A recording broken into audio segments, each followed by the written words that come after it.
여러분, 혹시 어린 시절 골목에서 뛰놀던 기억 있으십니까? 여름날의 땀 냄새와 함께 울려 퍼지던 아이들의 웃음소리, 줄넘기, 줄이 땅을 치며 탁탁 울리던 그 소리를 떠올리면 누구나 한 번쯤 마음이 따뜻해지실 겁니다. 하지만 그런 평범한 일상이 하루아침에 송두리째 뒤바뀌어버린 가족이 있습니다. 실종 미스터리 파일. 풀리지 않는 이문. 끝나지 않은 이야기가 시작됩니다.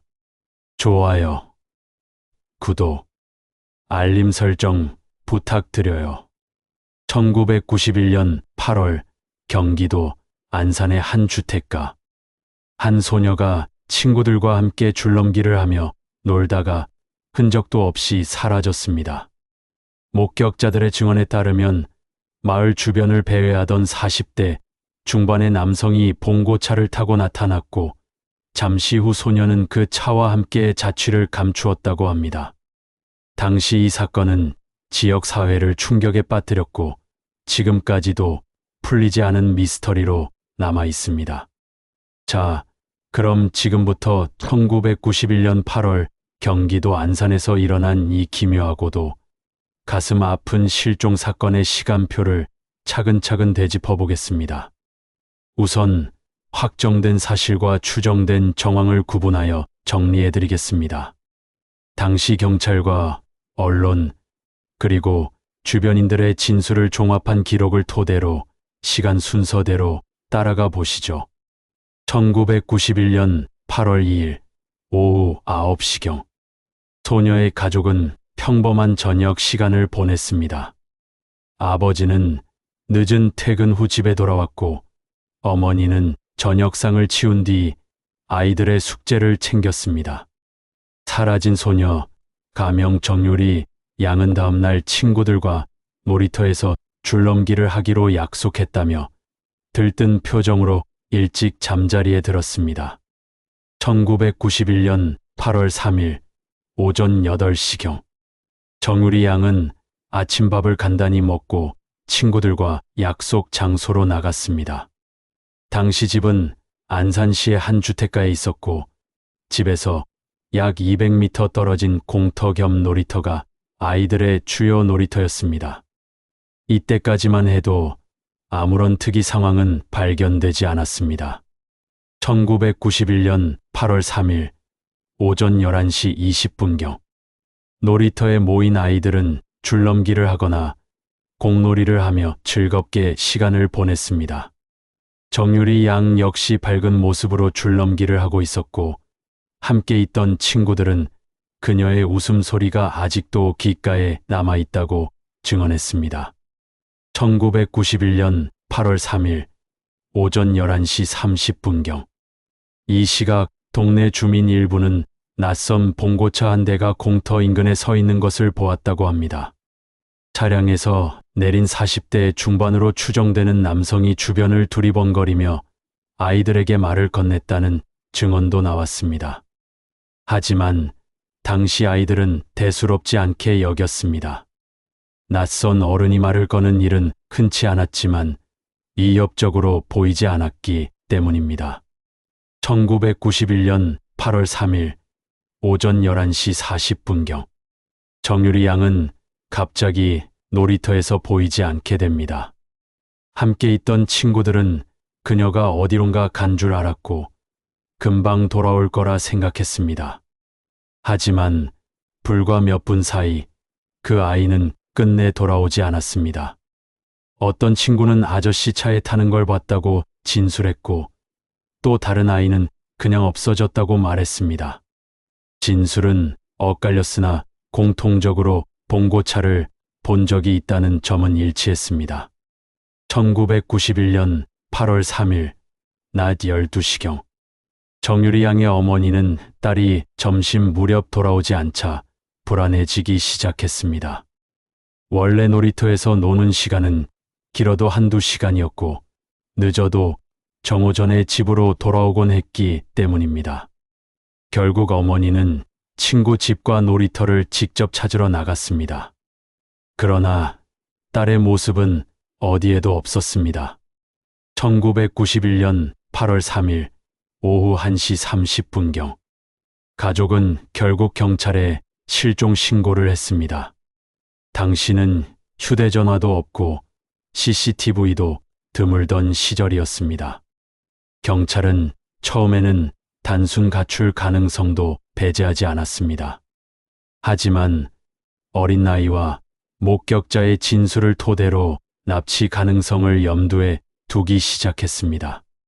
1991년 8월 3일 오후 3시 이후 경찰은 인근을 탐문하던 중 한 주민으로부터 낯선 봉고차가 골목을 빠져나가는 것을 봤다는 제보를 확보했습니다. 이 차량이 사건과 직접적으로 연관되었을 가능성이 제기되었지만 당시로서는 번호판을 명확히 확인한 사람은 없었습니다. 1991년 8월 3일 밤 8월 4일 새벽 가족과 경찰, 이웃 주민 수십 명이 모여 손전등을 들고 인근 골목, 공터, 하천 주변을 수색했습니다. 그러나 아이의 흔적은 어디에서도 발견되지 않았습니다. 유일한 단서는 목격된 봉고차와 아이들의 엇갈린 증언뿐이었습니다. 1991년 8월 4일 오전 시간이 하루가 지나자 경찰은 본격적으로 납치 사건으로 수사 방향을 전환했습니다. 언론에도 짤막한 보도가 나오기 시작했습니다. 가족들은 경찰서를 오가며 밤새 울부짖었고 동네 사람들은 믿을 수 없다는 표정으로 사건 현장을 지켜봤습니다. 사건이 발생한 직후 안산시 일대는 숨죽인 긴장감으로 가득했습니다. 낮 시간대까지도 밝게 울리던 아이들의 웃음소리가 갑자기 사라지면서 동네 사람들 사이에는 묘한 불안이 감돌았습니다. 정유리 양이 마지막으로 목격된 공터 주변에는 경찰차와 순찰차가 연이어 배치되었고 경찰은 수색 작업에 돌입했습니다. 당시 현장에 투입된 경찰 인원은 약 20여 명 정도였습니다. 인근 골목과 공터, 하천 주변, 작은 수로까지 샅샅이 뒤졌지만 아이의 흔적은 전혀 찾을 수 없었습니다. 손전등을 켜고 어둠 속을 헤매던 주민과 경찰들의 눈빛에는 초조함과 두려움이 섞여 있었고 부모의 얼굴에는 절망이 점점 번져갔습니다. 언론도 사건 소식을 빠르게 전했습니다. 1991년 8월 3일 밤 늦게 나온 지역신문과 라디오 뉴스는 안산시 공터에서 10세 여아 실종, 목격자 낯선 봉고차라는 제목으로 보도했습니다. 기사에는 목격자 진술과 함께 경찰 수사 상황, 가족의 간절한 심정을 전했지만 구체적인 단서는 거의 없었습니다. TV 뉴스에서는 학부모들의 불안한 표정과 함께 놀이터의 텅 빈 모습이 비쳤습니다. 신문 지면 속 사진 한 장에도 아이가 사라진 놀이터의 황량함이 고스란히 담겨 있어 독자들은 말문이 막히는 심정을 감추지 못했습니다. 가족의 반응은 이루 말할 수 없을 정도였습니다. 어머니는 밤새 눈물을 흘리며 딸의 사진을 품에 안고 유리야, 어디 있니? 왜 돌아오지 않는 거야? 라고 울부짖었습니다. 아버지는 무력하게 팔짱만 낀 채 경찰의 수색 보고를 묵묵히 지켜보았습니다. 동생과 친척들은 안절부절 못하며 혹시 모를 소식을 기다리느라 하루 종일 전화를 붙잡고 있었습니다. 이 시기에 가족은 누구 하나 마음을 놓을 수 없었고 온 가족의 일상이 완전히 멈춰버린 상태였습니다. 수색 과정 중 경찰은 인근 CCTV나 차량 기록이 없던 당시 상황의 한계를 절감했습니다. 주민들의 기억에 의존해야 했고 목격자 진술은 서로 달랐습니다. 어떤 친구는 줄넘기를 하고 있다가 갑자기 사라졌다고 했고 다른 친구는 봉고차를 탄 아저씨가 있었다고 말했습니다. 경찰은 양쪽 증언을 모두 수집해 사건 보고서를 작성했지만 정확한 차량 정보와 용의자의 신원은 이때까지도 확인되지 않았습니다. 언론 보도는 계속해서 사건을 추적했지만 점점 보도의 초점은 실종의 불가함과 지역 사회의 충격에 맞춰졌습니다. 당시 일부 기자들은 사건 현장을 직접 찾아가 부모와 아이들의 친구들을 인터뷰했고 학교에서도 긴급 회의가 열렸습니다. 아이들의 안전에 대한 경각심이 높아졌지만 정작 실종된 정유리 양을 찾는 데에는 한계가 있었습니다. 가족과 경찰 그리고 주민 모두가 힘을 모아 낮과 밤을 가리지 않고 수색했지만 시간은 계속 흘러갔습니다.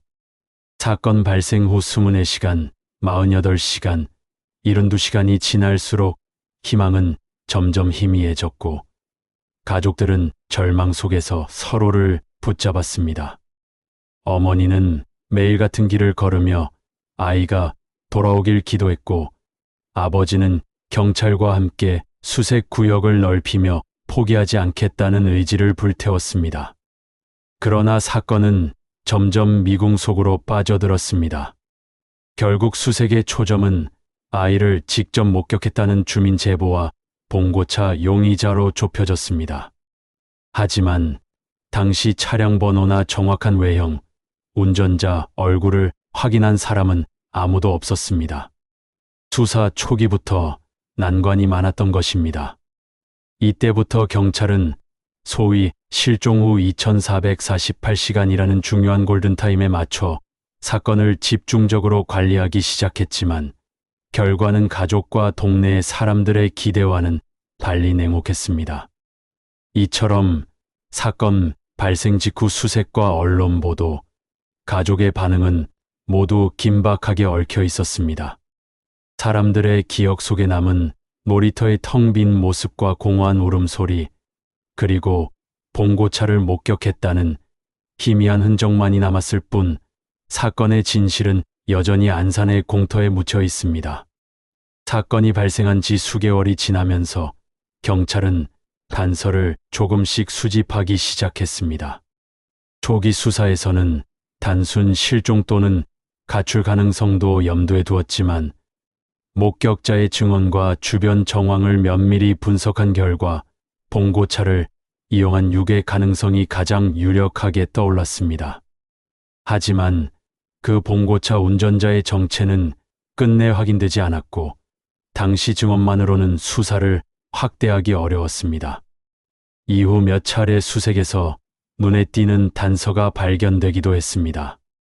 공터 주변에서 발견된 작은 단추와 줄넘기 줄 조각, 그리고 주변 수로에서 발견된 작은 장난감은 모두 정유리 양과 연관될 가능성이 있었지만 직접적인 연결고리를 확인하기에는 증거가 부족했습니다. 경찰은 이를 통해 사건 발생 시 아이가 이동했을 가능성을 염두에 두고 주변 CCTV 확보와 차량 탐문 수사를 진행했지만 당시로서는 기술적 한계가 컸습니다. 시간이 흐르면서 사건은 언론과 대중의 관심에서 점차 멀어졌습니다. 하지만 정유리 양의 가족은 포기하지 않았습니다. 매년 사건 발생일에는 공터를 찾아 기억을 되새기며 혹시 남아있을지도 모를 단서를 다시 확인했습니다. 동네 주민들과의 관계 속에서도 가족은 끊임없이 아이를 찾기 위한 정보를 교환하며 사건을 사회적 경각심으로 환기시키려 노력했습니다. 현재까지 사건은 미제로 남아 있습니다. 아이는 돌아오지 않았고 봉고차 운전자와 관련 증거 또한 확인되지 않았습니다. 경찰 기록과 언론 보도, 그리고 당시 주민들의 증언을 종합하면 사건의 흐름과 정황은 어느 정도 재구성이 가능하지만 결정적 증거가 없기에 단정적으로 말할 수는 없는 상태입니다. 그럼에도 이 사건은 여전히 우리 사회에 중요한 메시지를 던집니다. 공터에서의 자유로운 놀이조차 안전을 보장할 수 없었던 상황은 오늘날에도 시사하는 바가 큽니다. 부모와 교육기관, 지역사회가 협력하여 아이들의 외부 활동을 관리하고 위험을 최소화하는 것이 얼마나 중요한지 보여줍니다. 사건 당시 주민들의 신속한 신고와 목격 증언이 없었다면 단서조차 확보하기 어려웠을 것입니다. 서로의 안전을 지키기 위해 관심을 갖고 관찰하며 작은 변화라도 적극적으로 공유하는 공동체의 의식이 필요합니다. 아이들에게 낯선 사람과의 접촉을 주의하도록 교육하고 위급 상황에서 어떻게 행동해야 하는지를 가르치는 것, 그리고 지속적으로 경각심을 심어주는 것이 필요하다는 사실을 일깨워 줍니다. 오늘의 이야기를 마무리하며 여러분께 다시 한번 부탁드립니다. 실종 미스터리 파일은 실화 바탕의 사건을 재구성하여 사회적 경각심과 교육적 메시지를 전달하고 있습니다. 앞으로도 이런 중요한 이야기가 계속 이어질 수 있도록 도와주십시오. 오늘의 사건 함께 추적해 주셔서 감사합니다. 실종 미스터리 파일과 함께 다음 사건도 추적하고 싶다면 좋아요. 구독, 알림 설정 잊지 마세요.